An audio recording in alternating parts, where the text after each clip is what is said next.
is Brunch with Bernie. Senator Bernie Sanders on the line with us, taking your calls for an hour in our national town hall meeting. His website, sanders.senate.gov. Bernie, welcome. Good to be with you, Tom. Great to have you with us. There is a lot going on in the United States Senate right now. You want to give us an update on what's happening? I walked into my office in Washington, took a plane from Burlington Monday afternoon, walked in the evening, and kind of didn't walk out until 10 o'clock last night. So there's just a ton of stuff that's happening, and let me very briefly review some of it. Sure. The good news is that in recent weeks, we have won two significant victories, and my office has been part of them. One is that despite tremendous pressure from the Republicans and some Democrats, the Super Committee did not reach a conclusion, did not reach a decision which resulted in the cuts to Social Security, Medicare, and Medicaid that many Republicans and some Democrats wanted. The calls that I got in my office were just very, very strong, and by the dozens. Do not cut Social Security. When you got 50 million people who have no health insurance, do not cut Medicare and Medicaid. And fortunately, as a result of a lot of work on the part of a lot of people, the Super Committee ended up obviously not doing that and ending up not reaching a decision at all. And this is what I call the Gang of 12. Yes, that's right. And where we go from there is, we can talk about later, how you go forward on deficit reduction in a way that's fair to the middle class. A lot of us have ideas on that, but one of the ideas that's very clear, you don't cut Social Security, Medicare, and Medicaid. Number two, I voted against the payroll tax provision the President and the Democrats offered yesterday. Now, why did I do that? Do we need a tax cut for the middle class? The answer is absolutely we do. We're in the midst of a severe recession. People are hurting. People can use that middle class tax cut to pay their bills. It helps create jobs. We need it. Should it be funded in a progressive way? The answer is yes. What the Democrats were talking about is a surtax on income above $1 million. That is exactly the right approach. That's an idea, in fact, that some of us came up with 9 months ago. Now, here's the reason I voted against it. There are a lot of attacks on Social Security. When you cut the payroll tax in half, what you are talking about in this case is diverting $265 billion away from the Social Security Trust Fund. Second of all, when you do this for 2 years in a row, this is the second year we've cut the payroll tax, it is likely that we will continue to do it. And that means that the source of funding for Social Security in the future has been cut in half. Fourthly, what ends up happening is that while the President and some say not to worry, the government, the Treasury, is going to replenish Social Security, what you are moving toward is ending what has always been the beauty of Social Security, and that is that it is funded independently by the payroll tax, and it is not, quote-unquote, another government program. Right. So when you make Social Security more and more dependent on general funds, it becomes another government program, and within that scenario, very likely to be cut in years to come and end up being converted into a welfare program. So what we are working on now is how do we, in fact, deliver the middle-class tax cuts that we need? How do you fund it in a progressive way, but do it in a way that does not divert hundreds and hundreds of billions of dollars away from Social Security and, in fact, end the strength of Social Security as an independent program funded by the payroll tax? So that's an issue we're working very hard on. Another issue out there that we've just introduced legislation on, and it ties in with the fact that yesterday was International AIDS Day, is many people don't know that in the United States alone, there are now thousands and thousands of people who are dealing with HIV who are unable to get the help they need to get the very expensive cocktail which addresses HIV. Problem is, states are obviously under a lot of budget problems. This cocktail costs $25,000 in the United States of America. Now, here's the interesting point. The United States has done a reasonably good job in recent years in dealing with issues like AIDS and malaria in developing countries. Tom, do you know how much it costs to get a very similar, the same generic cocktail for AIDS that the United States is paying for now in the third world? In this country, it costs about $25,000. Do you know how much that cocktail, the United States is paying for that cocktail to deliver it in a third world country? I'm embarrassed to say I don't, but I'm guessing it's probably in the hundreds. You got it. Yeah. It's about $250. Wow. So you have now the potential, not the potential, the reality of the generic costing a tiny fraction of what the brand name costs. In other words, this is a cash cow for the pharmaceutical companies. Unbelievable. So here's the insanity. The United States government is now paying, roughly speaking, $250 for the cocktail to help people South Africa and elsewhere. The state of New York, the state of Vermont is paying $25,000 for that same cocktail, doesn't have enough money, and there are people around this country unable to get the treatment. How do you deal with that issue? Well, without going into a long detail, we've introduced legislation which is fairly radical, which changes the whole nature of how we pay for the development of new drugs.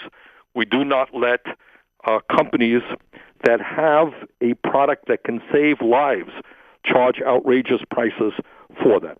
So you get, once a product is developed, you get it to the market in a generic form a lot cheaper, and you pay for the development through a prize fund, which focuses on companies doing research for those illnesses that we most need them to do research on. But bottom line is, having gone through, we just celebrated International AIDS Day. Internationally in the United States, we have a serious problem. The good news is that in recent years, scientists have developed drugs to go a long way to treat those. Bad news is, in this country, they're much more expensive than they should be. So that's an issue we're going to be focusing on. Talk about it later as well. Two other issues that are out there that we're working on. I also voted against yesterday the defense bill, defense authorization bill. The appropriations bill will come later. Why did I do that? Well, for a couple of reasons. Despite the fact that, thank God, we are winding down the war in Iraq and virtually all of the troops we hope and expect will be home by the end of the year, this budget continues to spend a very significant amount of money on defense. We have tripled defense spending since 1997. My understanding is that today, as a nation, we spend more on defense than the rest of the world combined. So despite the virtual winding down of the war in Iraq, bringing our troops home, we're still spending $664 billion. We're authorizing that. We'll see what the appropriations bill is, and I think that that's too much money. So I got a little bit disturbed that many of my great deficit hawk friends who think we got to cut Social Security, Medicare, Medicaid, education, health care, we just can't afford to do those things. But when it comes to defense spending, hey, sky's the limit. Yeah, and they've got a lot of defense contractor buddies who are contributing to their campaigns. And you got it. Oh, man. Senator Bernie Sanders is with us. It's our Brunch with Bernie hour here on the Thom Hartmann Program. Bernie will be taking your calls in our national town hall meeting for the rest of the hour, 866-987-THOM. His website, sanders.senate.gov. This is the Thom Hartmann Program. And I should add, Bernie's website isn't just one of those standard "Hi, I'm a Senator" websites. It's an actual news resource. Check it out, sanders.senate.gov. And Bernie, you're still with us? Right here. Okay, let's pick up some calls from our Free Speech TV viewers here. Mary in Bourne, Texas. Mary, thank you for watching Free Speech TV. You're on the air with Senator Sanders. Thank you. Senator Sanders, I would like to know which oath was the most important, the one that Congress took to become a member or the one they took with Norquist? And I think it's treason. Well, Mary, thank you.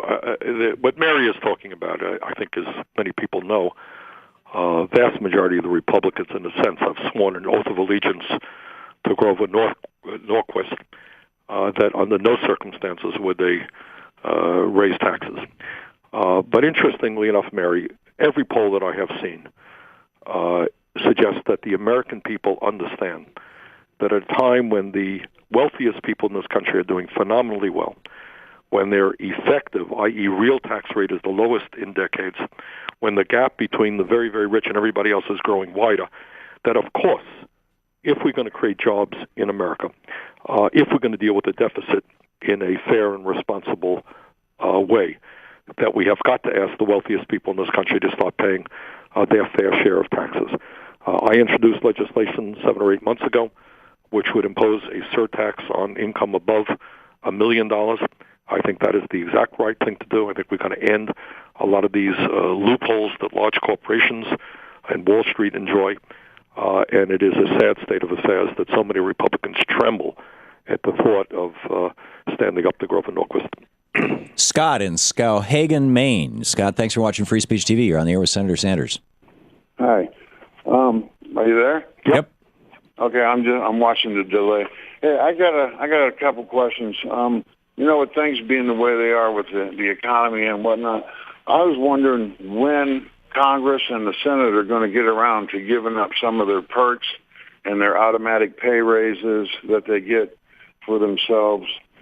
And just stuff like that. There's a whole lot of things. Instead of going after Social Security, they could be going after, some of the stuff that costs the American people a lot of money and some of the things they get for free, basically.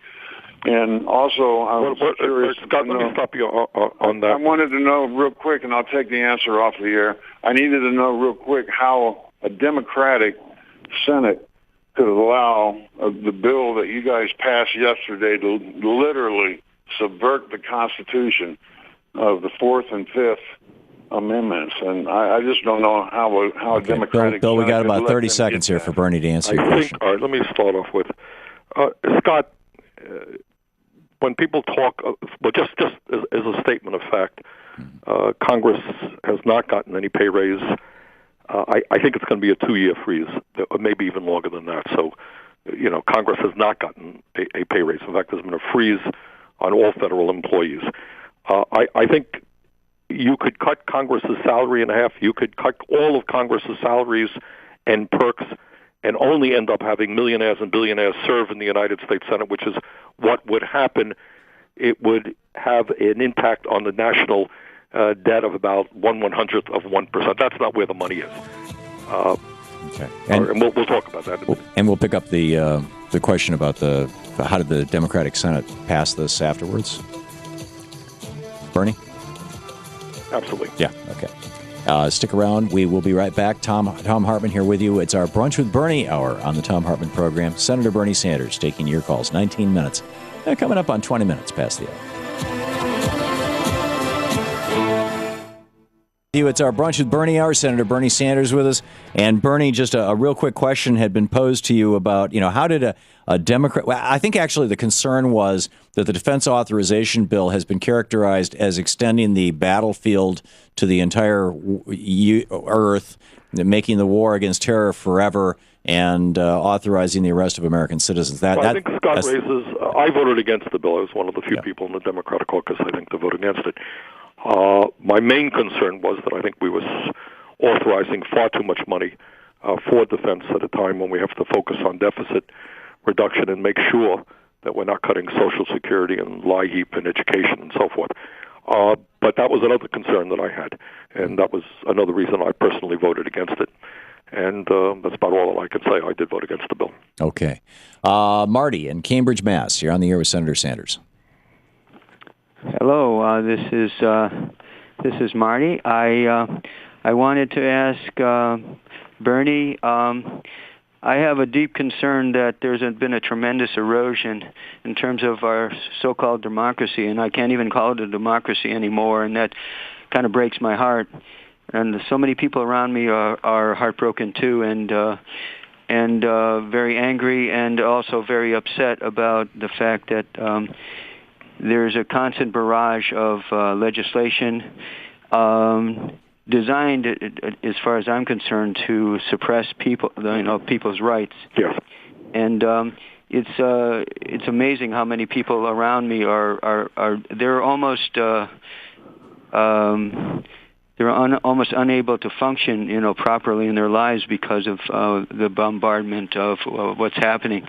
And the latest being the defense authorization bill, and the provision that you just spoke about. And then there's, of course, there's the Patriot Act 1 and 2, and then there's the drone attacks, the assassination of American citizen, and on and on and on. And I wanted to know how we can stop this forward march towards police state. Question. And I would say my first response is something that Thom Hartmann and I talk about a whole lot, and that is despair is not an option. These are incredibly tough times. And you've mentioned some of the reasons, the attacks on voting rights, the attacks on civil liberties. And one of the issues out there, which is just an outrage beyond outrage, is that you have many of these Republican states now that are bending over backwards trying to suppress voting rights.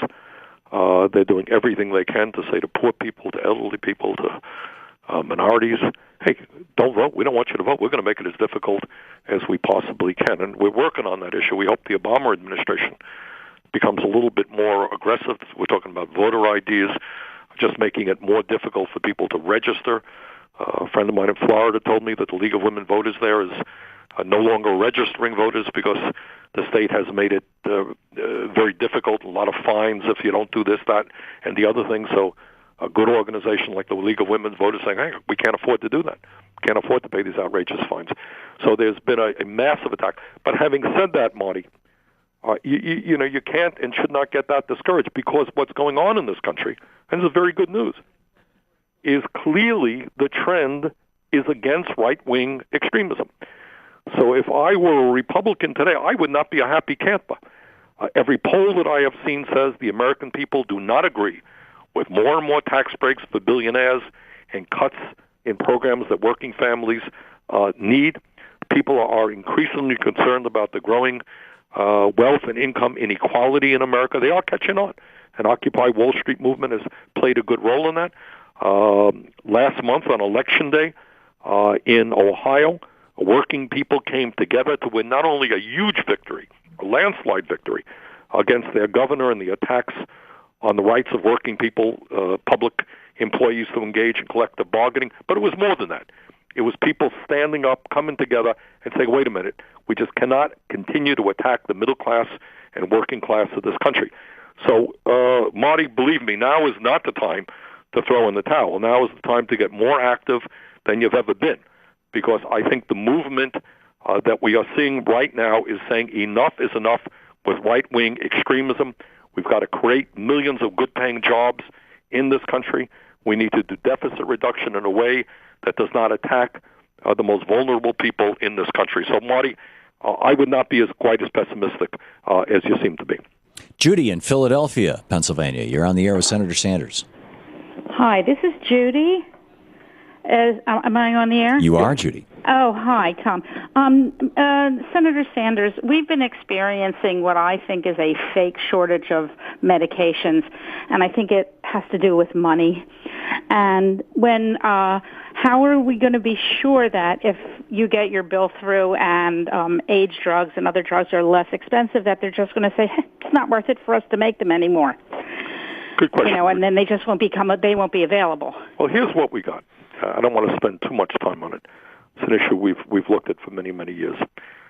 Number one, in the United States, everybody should know, we end up paying by far the highest prices in the world for prescription drugs. I remember a number of years ago, as Vermont's then congressman, I took a number of women over the Canadian border, which is an hour away from where I live, and they were able to get a breast cancer drug for 1/10 the price they were paying in the United States. Number two, a lot of the research and development that takes place within the pharmaceutical industry. These guys say, we spend billions of dollars on research and development. What's true? But a lot of that money goes into what's called Me Too drugs, not really developing a new drug to treat a serious illness, but to come up with a modest modification of a drug that is already working. Tom, I guess we'll pick this up after the break. That's fine, Bernie. Yep. Okay. And so we're talking with Senator Bernie Sanders. It's our Brunch with Bernie hour here on the Thom Hartmann Program. Coming up on 28 minutes past the hour. Our national town hall meeting where you can talk with Senator Sanders and ask him a question. check out his website, sanders.senate.gov. It is an incredible resource, and you can subscribe to his newsletter. You're listening to the Thom Hartmann Program. Call 866-987-THOM. The newsletter is called The Bernie Buzz, and it has a lot of great information. Plus, as I said, his website at sanders.senate.gov is a great news resource. It's our Brunch with Bernie hour. Senator Bernie Sanders on the line. And Bernie, you want to finish up answering I want to finish up Judy's question on prescription drugs. Bottom line here, Judy, is right now we have drugs that can be manufactured very inexpensively, generically, at a fraction of the cost of what the brand name product costs. And large numbers of people all over the world, including the United States, are dying because they can't get those medicines. And it just seems to me to be very wrong to say to somebody, you have to pay $25,000 for, say, an AIDS cocktail treatment that is available for a couple of $100, and I'm sorry, you may have to die or suffer because we can't lower the price. That's wrong. So what we are trying to do is motivate and say to these drug companies, you can make a whole lot of money. You can make money when you produce products that really do improve health, that end diseases, that impact people. But you're not going to make a whole lot of money simply by coming up with Me Too drugs, which are modest variations on existing drugs. So it's a long discussion there. But I think we need to spend a lot of time figuring out how we can fund research and development for new drugs in a way that really results in the alleviation of terrible illnesses that we see all over the world. Okay, Bernie. Just FYI, we've lost your video on Skype. So if you can just see your video, people know there they can if they can reconnect with us. Okay. But we still people can still hear you. It's just fine. We're just holding a picture of you. Joe in Pittsburgh, Pennsylvania. You're on the air with Senator Sanders. Am I on the air? Yes, you are, sir. Hey, it's Joe from Pittsburgh. Hey, I agree with you on that payroll tax extension vote. I think the Republicans are just trying to actually deplete the Social Security trust fund. And then they can create a two-tier system or possibly even eliminate Social Security. But my idea is, and it's probably never gets through any Republicans, why don't we subsidize? Why don't we increase the Social Security ceiling for the amount of money we would lose on the lower-paying people by having the holiday? Well, I'll tell you what I think, Joe. Here's what I agree with the first part of your assertion. Look, everybody understands there are massive coordinated attacks against Social Security. Literally, there are billions of dollars out there trying to convince people that Social Security is not going to be there for them. Social Security, which in fact does not cause one nickel of our deficit, is responsible for the deficit. We've got to cut it. Social Security is just IOUs, et cetera, et cetera. Whole lot of attacks on it. So what I agree with what Joe is saying in the sense that if you divert hundreds and hundreds of billions of dollars away from the Social Security Trust Fund, it's going to make the Republican argument easier. And here's the other concern that I have. When you do this payroll tax holiday 2 years in a row, it eventually becomes permanent. It's going to be harder and harder for Congress to say, let's end it. So what my view is, Joe, and what we're working on, is we need more money into the Social Security Trust Fund, not less. That's why I've introduced legislation that now has, I believe, 9 co-sponsors. And in fact, Senator Harry Reid, the majority leader, just came on board this week. I think he's the 10th, saying that we have to lift the cap on taxable Social Security income. Right now, if you're making $110,000, you contribute the same amount into the Social Security Trust Fund as you do if you're making $1 million. That's wrong. So that's the way to go, in my view. Not cut Social Security, not cut the payroll tax in half. Okay, Sharon in Laceyville, Pennsylvania. You're on the air with Senator Sanders. Yes, I have been reading about the secret loans that the Fed made to the banks. Yep. And I wonder if you could clarify something.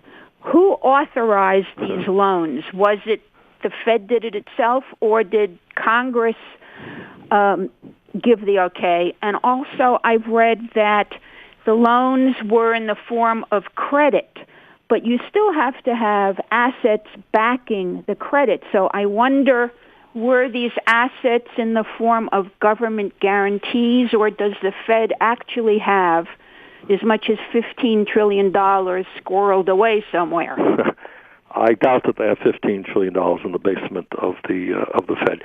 Sharon, thanks very much for your question. I don't know that I know all of the answers, but this is what I do know.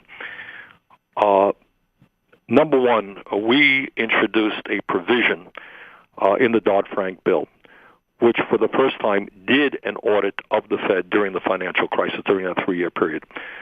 And what we learned in terms of a revolving loan is that something like $16 trillion was lent out and came back and lent out and came back. It went to every major financial institution in the country, all the big banks. It went to some major corporations like General Electric, went to, in fact, wealthy individuals. It went to central banks all over the world. Now you ask, who authorized this? Was it the Congress? And the answer is no, it was not the Congress. All of the attention during that period, Sharon, you remember, was on the TARP fund, which was authorized by the Congress. That was what we call the Wall Street bailout. That was between $700 and $800 billion. And everyone was paying attention to that. I voted against that. But more important is what you're talking about, was these secret loans that went out. So they were not authorized by the United States Congress. And that is one of the reasons why right now I am working with a number of economists to come up with Fed reform. Because the truth is that the Fed is, A, very secretive agency, and B, when you're talking about lending out trillions and trillions of dollars to include central banks all over the world, man, this is a lot of power resting in an unelected group of people. So some of your more detailed questions I can't answer. I don't believe, have $16 trillion in the basement of the Fed. But this is complicated, high finance, which takes us to a whole other area that needs to be opened up for public discussion, and I think needs to be needs some significant change. Bottom line is, what we need is a Fed which is functioning on how you grow our productive economy, how you create real jobs, rather than simply protecting large financial institutions. Amen. Jim in Kalamazoo, Michigan. Hey, Jim, you're on the air with Senator Sanders. Yeah, hello. All this talk about Grover Norquist's pledge, people saying that, the whole idea is all his minions are against raising taxes of any kind. Well, I'm sure that they love to beat their taxes for the billionaires and the corporations. But I think that the end game here really is to bust the budget, is to break the government, like he said, to drown it in the bathtub. I think the whole point is to bust the budget, like Jude Wininski's thing about the two Santas. If we spend enough money and waste enough money, there won't be anything left for the people then. And then they can wave their hands in the air and say, oh, we're broke. We can't afford Social Security. We can't afford any of this stuff. We can only fund wars from now on.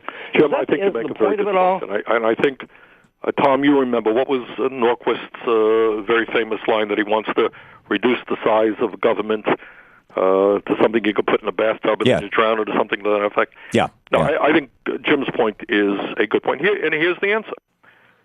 If you are serious, do I believe that deficit reduction, that a $15 trillion national debt is a real issue? I do. A $1.3 trillion deficit, a real issue? It is. But for my right-wing Republican friends, how can you tell me that you're serious about deficit reduction and then say, oh, we have to give more tax breaks to millionaires and billionaires? We have to increase military spending. We don't want to plug the huge loopholes that exist for profitable corporations who in some cases make billions in a year and pay nothing in taxes. We don't want to deal with the revenue issue such that as part of GDP, revenue in the United States is the lowest that it has been in decades. We don't really care about that. And I think Jim's point is right. Look, from a philosophical point of view, going back many, many, many decades, what these guys believe is that a relatively small number of very wealthy and powerful people should control the economic and political life of this country. And they want to repeal all of the successful pieces of legislation that have been passed in the last 80 years to give the middle class and working people some stability and some basic rights. That means ending Social Security. Why do we need Social Security? You can invest in Wall Street and get some kind of retirement plan there that will make money for our friends on Wall Street. Why do you need Medicare and Medicaid? You can have some private insurance company providing you with health insurance. Why do you need workers' protection on the job through OSHA? Why do you need an EPA that regulates corporate pollution? You don't need those things. You don't need those things. Let's go back to the 1920s. Let's go back to an oligarchic form of society. And so I think Jim's point is very well taken. I think it has basically very much to do with what their agenda is about. Yeah. And, of course, all your statements just a moment ago were sarcastic. Yes. Lest anybody try to take them out of context. Senator Bernie Sanders with us. It's our Brunch with Bernie hour, our national town hall meeting here on the Thom Hartmann Program. We'll be back with your calls for Senator Sanders right after this. You're listening to the Thom Hartmann Program. Visit ThomHartmann.com for audio and video archives. And check out Bernie's website at sanders.senate.gov. It's a great resource, and ours is at ThomHartmann.com. Not too shabby either. And welcome back. Thom Hartmann here with you, and George in Phoenix, Arizona, watching us on Free Speech TV. Hey, George, thanks for watching Free Speech TV. You're on the air with Senator Sanders. Thank you. I was reading this morning the classical economist Adam Smith on the Wealth of Nations, specifically accumulating of capital. And I'm thinking about the war and the cost of arms versus employment of labor. By putting more people back to work, we can do that and still continue the $200 billion a year that we spend on armaments. We take the weapons of war and we recycle them by dismantling them and taking the rude material, recycle that. We can continue to build better weapons to deter aggression from others, and then no more war, increase the employment, and the defense industry continues to make a profit by making new arms. We can continue war games without bloody wars, and then we can go and everybody can have their Call of Duty. Well, George, let me just say this. I think there have been a number of studies which suggest that while, of course, building armaments does create jobs, no question about that, and the military-industrial complex has kind of spread out that all over the country so that every congressman has a vested interest in maintaining weapons productions. The truth is there are other ways that we can create a hell of a lot more jobs more quickly than through building weapon systems. I think the answer is not very complicated. I think if we're serious about addressing the crisis of unemployment in America, we have to rebuild our crumbling infrastructure, roads, bridges, water systems, etc. Second of all, we have to transform our energy system away from fossil fuel into energy efficiency and sustainable energy. In terms of the military, yes, of course we want to have a strong defense, no question about that. But I think we do have to raise the issue, which not a whole lot of people do, about why we end up spending more money than the rest of the world combined, and why we have tripled military spending since 1997. Again, I voted against the defense authorization bill yesterday because despite the fact that we are going to be out of Iraq, or mostly out of Iraq, by the end of this year, the cuts in defense spending are very, very minimal. Very minimal. So, in fact, we are spending more in a lot of ways if you include the fact that we're not going to be spending money on Iraq. And I think we have to take a hard look at that. Okay. We have just 1 minute, maybe a very, very quick one here. Tim in El Cerrito, can you ask a question very quickly for Bernie? Yeah, I can. Thanks very much for taking my call. My question, Bernie, is why can't we be seriously looking at taxation of the churches now that everything is on the table, including all entitlements and everything else that's going to be affecting the middle class, the church has become so political in the last couple of years about their stance on abortion and same-sex marriage. They're preaching from the Okay, if we're going to have time for Bernie to answer. Well, I think, Tim, the answer is there is a look now. And interestingly enough, Senator Chuck Grassley of Iowa, a kind of conservative Republican, has taken a look at the nonprofit status of some churches. On the other hand, we do have a separation of church and state in this country. People have a right to a religious freedom, and you don't want to tax that out of existence. So I support that separation, but I do think you want to take a look at those churches who may be nothing more than political organizations. Yeah. The question I keep asking myself is, how did Pat Robertson become worth $1 billion? Anyhow, we'll be back with more of Senator Sanders. Stick around.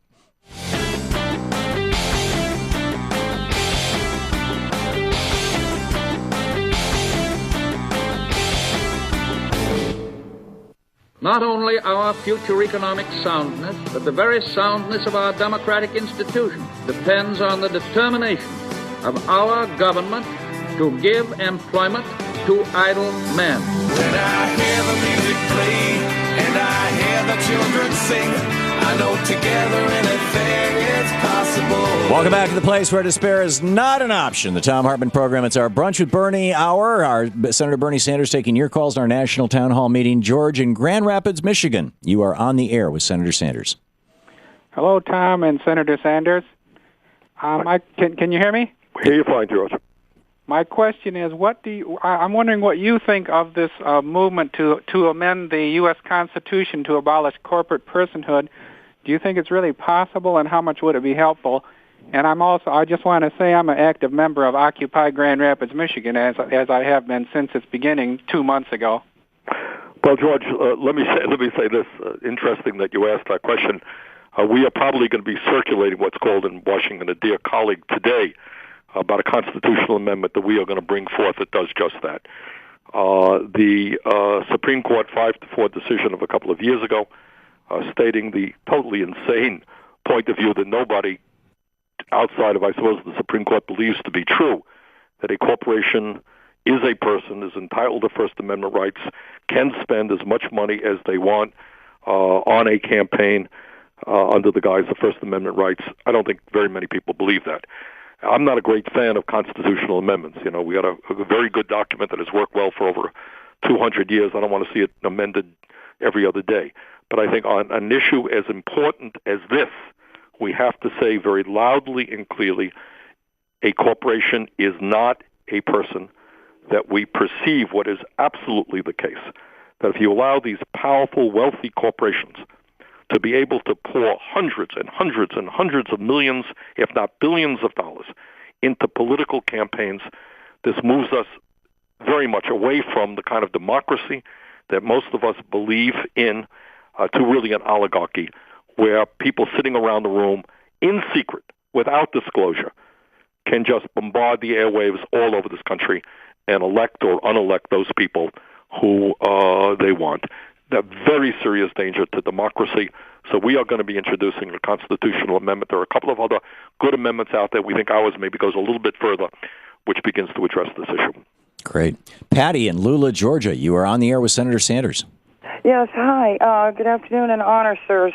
I would have one quick question. Who gave Grover Norquist such power and such a hold over Congress that he can make so many people so miserable? Well, in fairness to Grover Norquist, he is a very good political organizer. And what he has done is rallied his right-wing base to say that any member of, first of all, to put pressure on them to sign a pledge that there will be no tax increases on the wealthy. And second of all, to rally his base to put pressure on any member who is thinking about retreating from that position. Now, what we can learn from Grover Norquist is here is a guy who is defending an unpopular position. Most of Americans believe that the wealthiest people in this country should start paying their fair share of taxes. Most Americans are outraged at a situation where you have the 400 wealthiest people in this country owning more wealth than the bottom one-half of America, 150 million people. So Norquist is very much in a minority, but he has a whole lot of power. And I think what we have to be thinking about is how do we hold elected officials accountable to say, you know what, start standing up for the 99%. Start standing up for working people. Start standing up for the environment. Start standing up for jobs. And if you don't, guess what? You're going to be in trouble.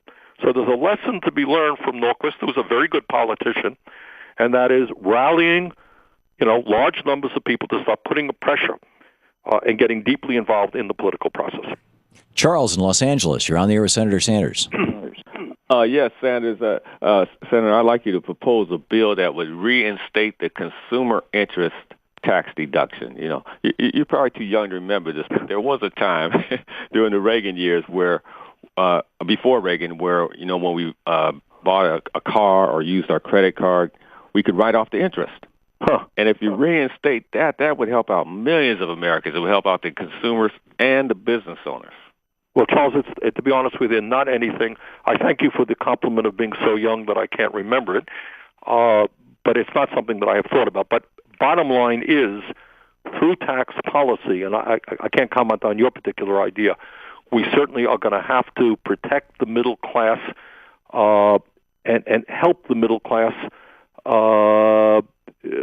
expand and stimulate the economy. So I'll take your idea under advisement and take a look at it. Lingy in Portsmouth, Arkansas. You're on the air with Senator Sanders. Listen, Coco, it's me. Hello? Okay. I'm sorry. Jacob just said next call. I'm not sure why. Glenn in Ogden, Utah. You're on the air. Good afternoon, Senator Sanders. I applaud your vote on the payroll tax cut. Here's my question. Back in the Bush administration, we had a crisis that came up. What it was elderly people were being forced to choose between cat food and prescription drugs. What came out of that was that all elderly people would get a benefit. Glenn, we have just a minute until the end of the show. Quick question. Some of those folks are very wealthy. Should not we be able to use those elderly who are very well off, very wealthy, in a negotiation about reduction in spending versus revenue? So you want to means test Medicare then, I guess. I wouldn't, Glenn, I do understand where you're coming from. I wouldn't go in that direction. I think once you start breaking what we call the universality of programs, Social Security or Medicare, over a period of time, you can start off today, hey, nobody over $1 million should get Medicare. Well, that sounds fine. Who cares? That's okay. Mark my words. Next year, it's $500,000. 3 years from now, it's $50,000. And 5 years from now, you got a welfare program. The real solution is to say that the wealthiest people in this country, whether you're elderly or not, have got to pay their fair share of taxes in order to sustain the important social safety net programs that protect the lives of tens of millions of Americans. So very well said. Bernie, thanks so much for being with us today. Good to be with you, Tom. Senator Bernie Sanders, our Brunch with Bernie Hour.